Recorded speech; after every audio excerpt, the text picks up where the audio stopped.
From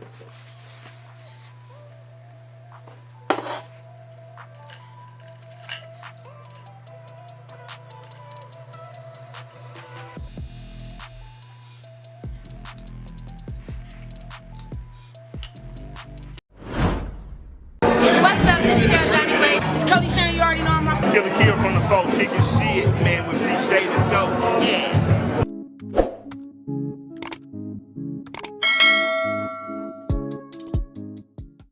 What's up? It's your girl Appreciate It Go, and we back with another episode of Kicking Shit. I'm doing something different this time. It's a little mukbang, a little breakfast mukbang, as we run down what is long overdue, actually, guys. Honestly, like, I know you probably like, where you been, man? We gonna talk about it, we gonna get into it, but we back with another toxic month. Yes, and this time, since February was kind of short anyway, we're gonna merge February and March reflections together over a delightful breakfast brunch, really. So yeah, I got some turkey bacon, turkey sausage, some eggs, a little gourmet bread. Nah, this is just, it's not regular light bread, but it's some pretty good bread that I love. We're gonna make a little sandwich out of it, and we're gonna run down like what's really been going on, and then in the end I'll tell y'all what I've been getting into too.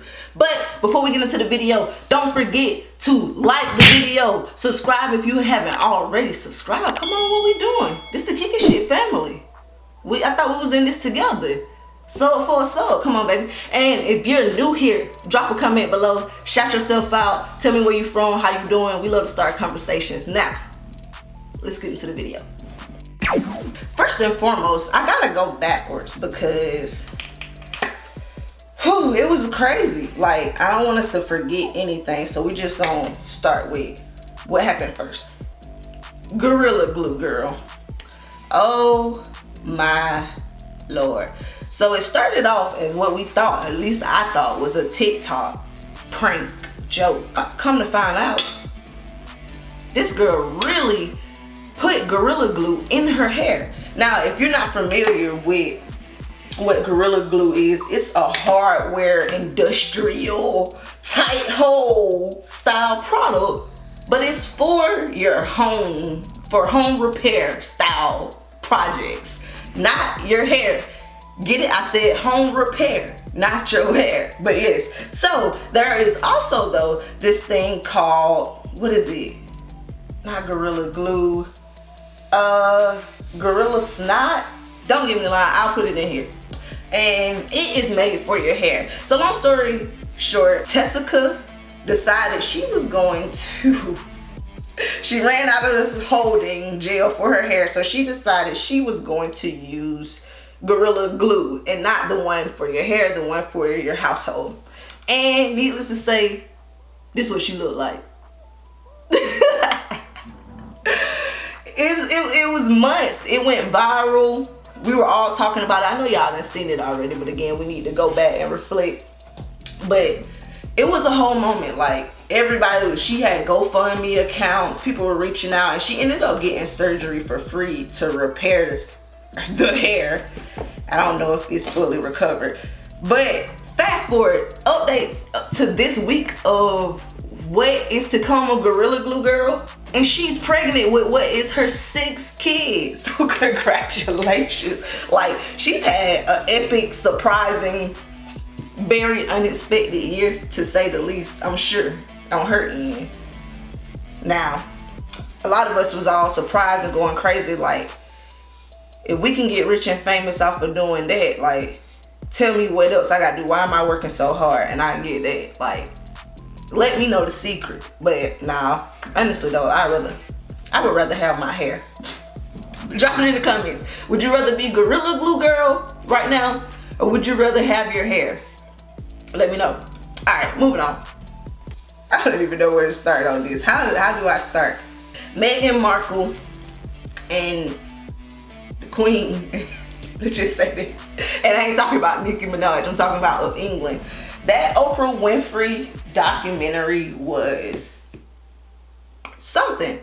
And I've talked to a few different people about it. and watched a few different opinions on it, and everyone wants to talk about, oh well, it was because she was black and this and that. But honestly, tell me guys, what has come from it since the interview came out, honestly? And I say that to say, if we're gonna fight for racial justice, then let's do it all the way. Let's go all the way about it. Let's not just discuss it and then woe was me or woe was them and cry about the situation or dwell on it, talk about it for a little bit, and then move on to the next situation that's another example of the exact same thing. And I feel like that was a great opportunity to take down or to at least address a very, very large problem in our society as a whole, like a monarch as a whole. And to basically talk about what they wanted to give her credit for, being a black woman. And some would even say, is she black? And it's like, yes, she's black, but in a very racially ambiguous way. And that said, it gives people like her the opportunity to basically scapegoat around move around situations that African American women do not get the opportunity to move around. And again, that's kind of my point to that. I felt where everyone was coming from. Yes, justice should have been served, but after we cried and felt bad for them, and Prince Harry there, I understand, like, again, he's talking about they cut him off, and I know for a fact, my biggest thing first and foremost was the disrespect towards him being a family member and taking away his security. Like, wow, just because your grandchild is mixed with black, you're gonna just abandon your kid and your grandson and basically just let them be vulnerable to anything in this world because of the color of their skin. Like, so let's talk about it. If that's not the issue, then what they said it was because they were demoted, because they were no longer holding their position in power. But that's your family. Moving on. Let me bite this sandwich first. That's it. I told you I was gourmet.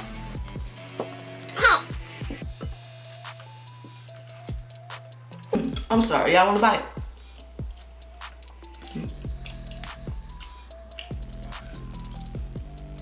I had to get me a bite or two in before I address this. I'm drinking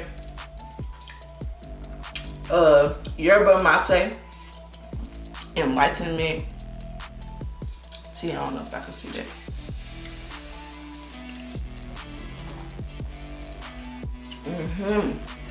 Now, Kirk Franklin. Oh Jesus.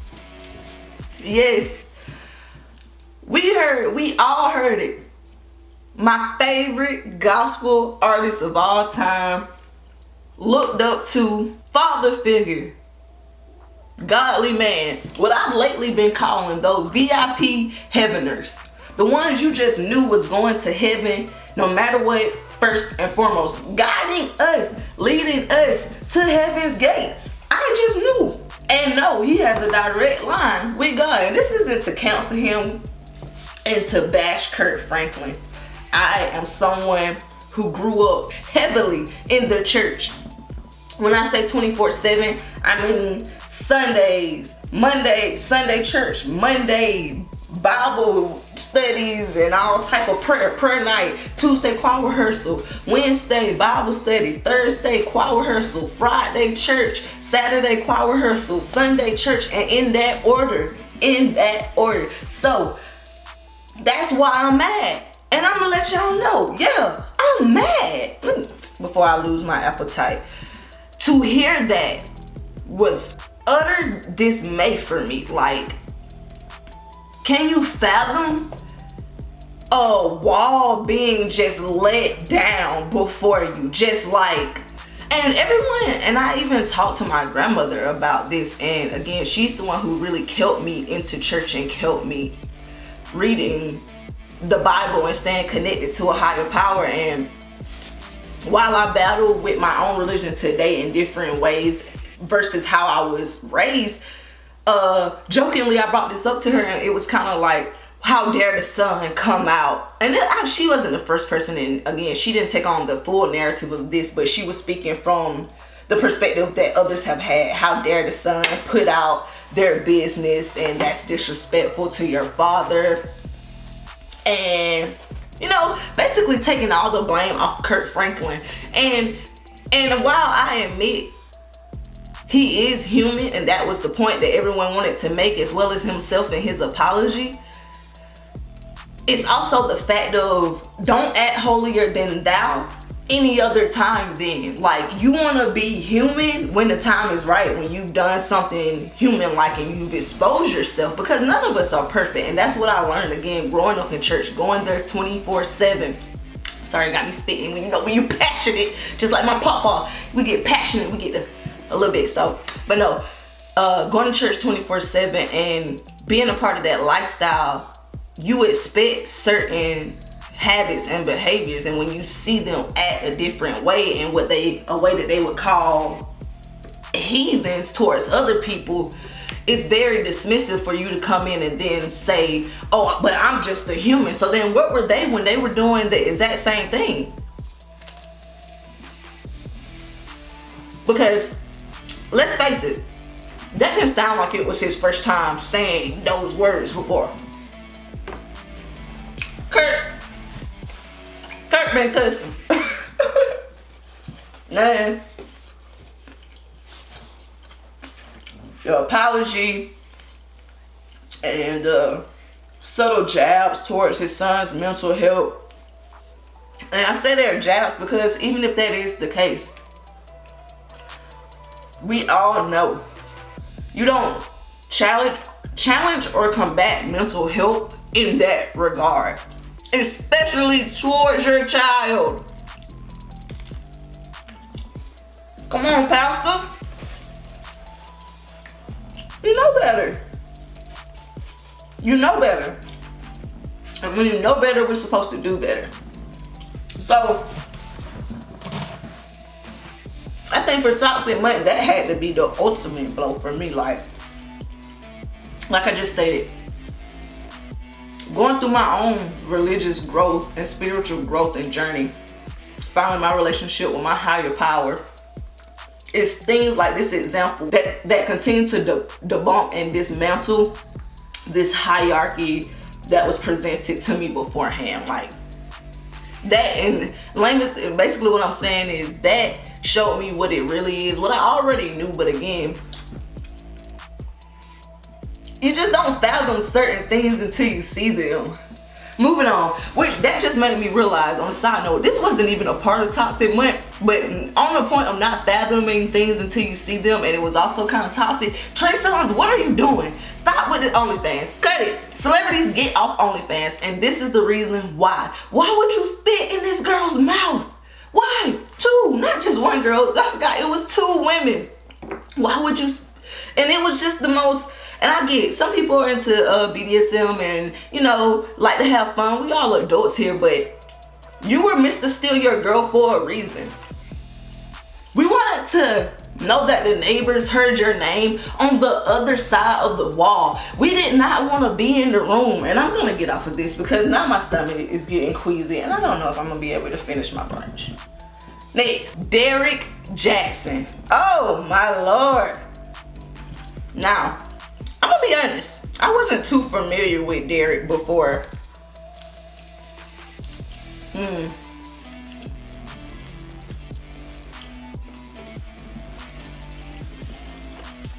Before everything went down, but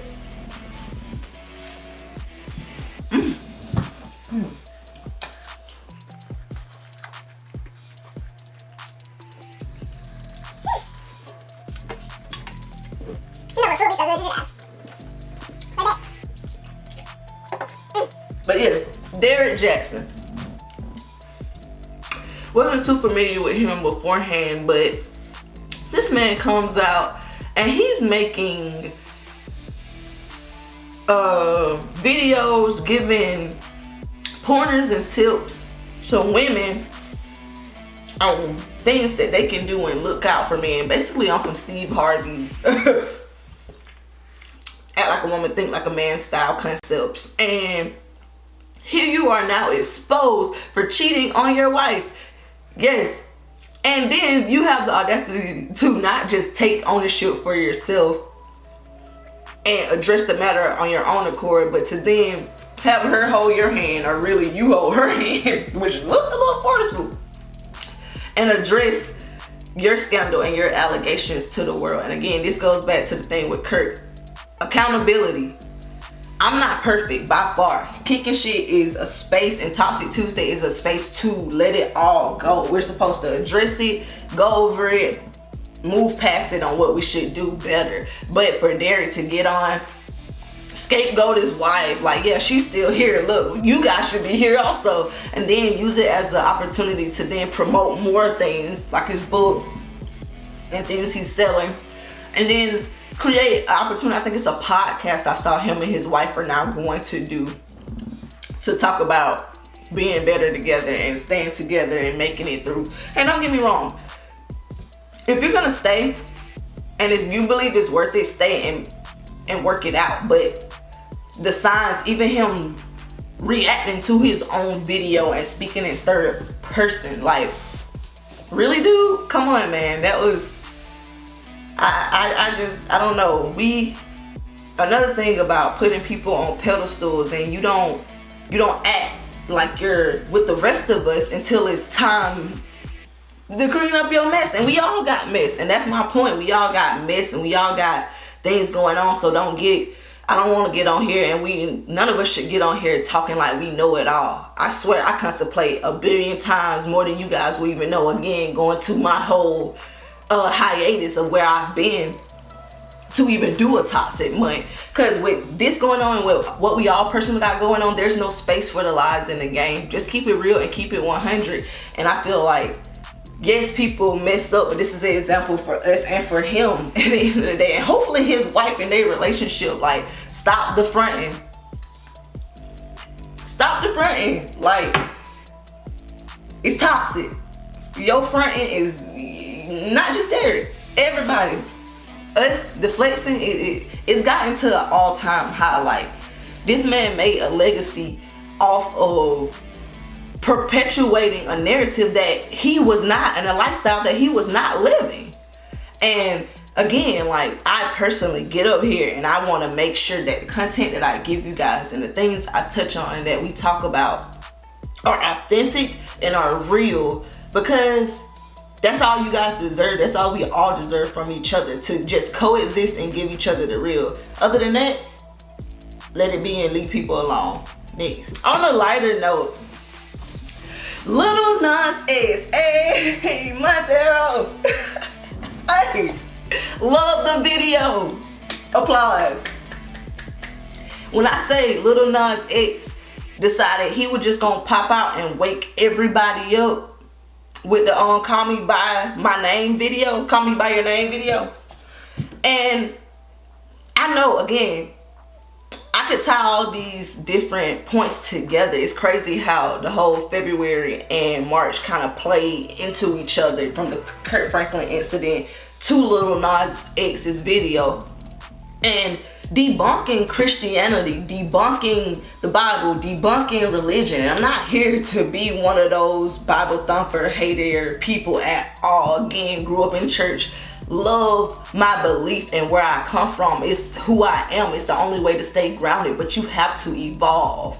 And for him to do what he did in that video and to take his sexuality and put it in your face and say, here, F it. At the end of the day, I am who I am. So no matter what your book says, no matter what your beliefs are and how you look and try to define who I am, I'm gonna give it right back to you, because let's make it a joke. Let's make it satire at the end of the day. It's no different from SNL. It's no different from, again, like people were saying, Jeepers Creepers and any other scary movie we've ever seen. At the end of the day, is debunking myths, because honestly, looking into myths, none of us were here to know really what happened. And of course, the story goes, when Jesus died and resurrected for 3 days after we just had Easter, he also went and won salvation in life over for us against the devil and all these principalities, of course. And so who's to know if Lil Nas X was trying to replicate something in that regard. Again, I felt like it was empowering in a way towards the gay community and taking our power back in a way that's saying really F you at the end of the day, because straight people love to see a problem in everything else that is defined as a sin and put it on a pedestal higher than being gay. It's like, you can be, me and my girl talk about this all the time, you can have the money, you can have everything in the lifestyle that the heterosexual person thinks they want, and their one chink would be you being gay. That's like racism. It's like the whole premise of white supremacy is white people as a whole, no matter what you do and who you are as a black person, their skin tone being lighter than yours is that one mythical thing they have over you. Like, so kudos to you, Lil Nas X, for putting us in a position and starting a conversation that's like, so what? Now, last but not least, I don't want to touch on this too long. We're gonna get in and get out on this subject, but Quavo and Saweetie. Now, I already talked about this a little bit with my girl on our channel. If you aren't following the GOAT family, make sure you tune in and go follow us now. We have a lot of content that's up over there and a lot of great points on similar subjects. But I just wanted to talk about it from a hip hop perspective and how I saw a lot of people coming out and basically not taking up for Quavo, because I don't feel like that, like I said to her, there are spectrums of abuse, and I've seen people talk about, well, if you thought that's abuse, you never really seen abuse before. Well, do you not know what signs are? There are a million times you almost have an accident before you really have an accident. And I'm not calling abuse a mistake. What I'm comparing it to is literally being in a car and 1,000 times in Atlanta traffic. If you're from the city and you live in the city, then you know what I'm talking about. The stop and go, and you're almost this close to somebody, almost this close to your bumper, and you're like, hey, hold on, back up. And then that one day, boom, catastrophe happens. It's a tragedy. This is my point. That's domestic violence. It happens out of nowhere. And who's to say that wasn't the first time? And who's to say that wasn't the only time? We don't know. We're not in their life, and they put out their own points about it. She addressed moving past it, but also not being able to move past certain other obstacles. Who's to say the obstacles weren't more towards the same thing or something totally different, like the cheating allegations. And again, he blatantly addressed in a blanket statement that he has never physically abused Saweetie. But again, I personally say and know that domestic violence is not just physical, it's mental, it's verbal, and what we saw in that video is not acceptable at the end of the day. For the hip hop community, for the black community, for us as a people, we are the most powerful culture. Pop culture is our culture, and for us to get on here, and it's bigger than Quavo and Saweetie, and I don't want to keep talking about it because again, it's perpetuating trauma. Like I said, at the end of the day, we don't need to keep perpetuating lies to each other and false narratives, because when that wall is let down and we all see the real, we need to be able to get through stuff together. And lying in the black community, keeping stuff behind the wall, your business is your business. Kirk Franklin and his son and Quavo and Saweetie situation isn't really abuse. Come on, man. What are we talking about? This is 2 months full of what are we talking about? Get it together.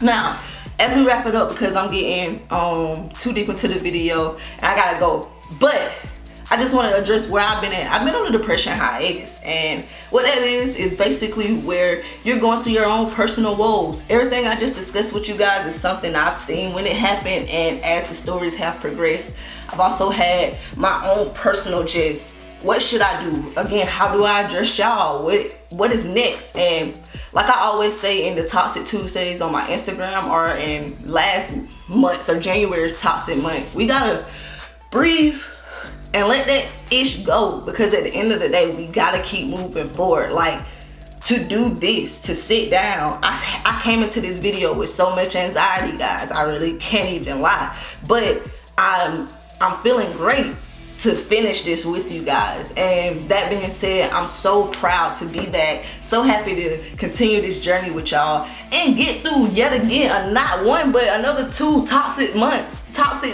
February and toxic March. Out of here. We're gonna take on April with a new spirit. Again, keep moving forward, not dwelling on the past. I got some new stuff coming. Check out, stay here for the next video because I got some pranks coming. We switching it up. Stay tuned for more reviews and more lifestyle content coming from the Kicking Shit TV and the Kicking Shit family. Thank you guys again for being here. If you haven't already, like I said earlier, make sure you liking, subscribing, and sharing this video. I love y'all so much. Until next time, peace.